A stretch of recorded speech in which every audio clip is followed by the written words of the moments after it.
Je suis Dr Tagro Marcel José Épouse Nassar, enseignante-chercheur à l'Université Félix Houphouët-Boigny et présidente fondatrice de l'ONG Action pour Ville Durable. La ville n'est pas seulement le fait de l'État. Les questions d'inondation, de pollution, de transformation de nos caniveaux en dépotoirs ne sont pas seulement le fait de l'État. Et donc chacun est amené à agir, à transformer son rapport à l'environnement, son rapport à la ville, afin que nous puissions avoir les villes que nous-mêmes nous voulons qu'elles soient. Je suis Marie-Catherine Kouassi, PDG de Radio Cocody FM et expert en communication de développement.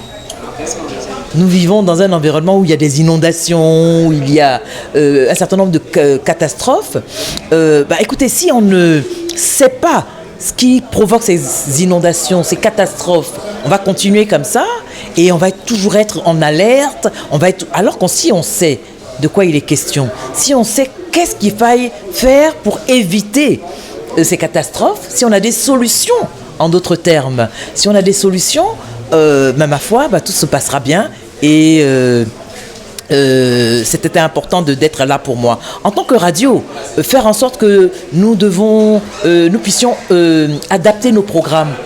Adapter le programme d'une radio comme Cocody FM, mais comme Atekoubé FM également.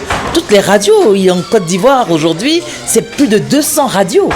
La radio a un rôle à jouer dans le changement de comportement, dans l'accompagnement des ONG et autres associations pour pouvoir faire en sorte que les Ivoiriens vivent mieux, que les Ivoiriens aient un idéal, que les Ivoiriens sachent ce qu'on leur reproche et ce qui est bien également dans ce qu'ils font, mais ce qu'on leur reproche qui constitue un obstacle au développement des villes durables. C'est vrai, oui. Puisque la ville est aménagée, l'inondation ne trie pas. L'inondation, c'est chacun de nous qui est interpellé, qui peut être l'objet d'inondation. Chaque famille, un ami peut être, peut faire l'objet peut être victime d'une inondation. Et c'est pourquoi, puisque ça ne trie pas, nous devons chacun, agir. Et l'État aussi qui édicte des lois qui ne sont pas respectées, que l'État aussi agisse aussi. Voilà. Et au niveau même local, nous pouvons nous organiser, les communautés peuvent s'organiser aussi pour voir quels éléments de sanctions, de répression imaginer pour qu'au niveau local, là, ça puisse être une réalité. Avec des amendes qu'ils ont préconisées ici.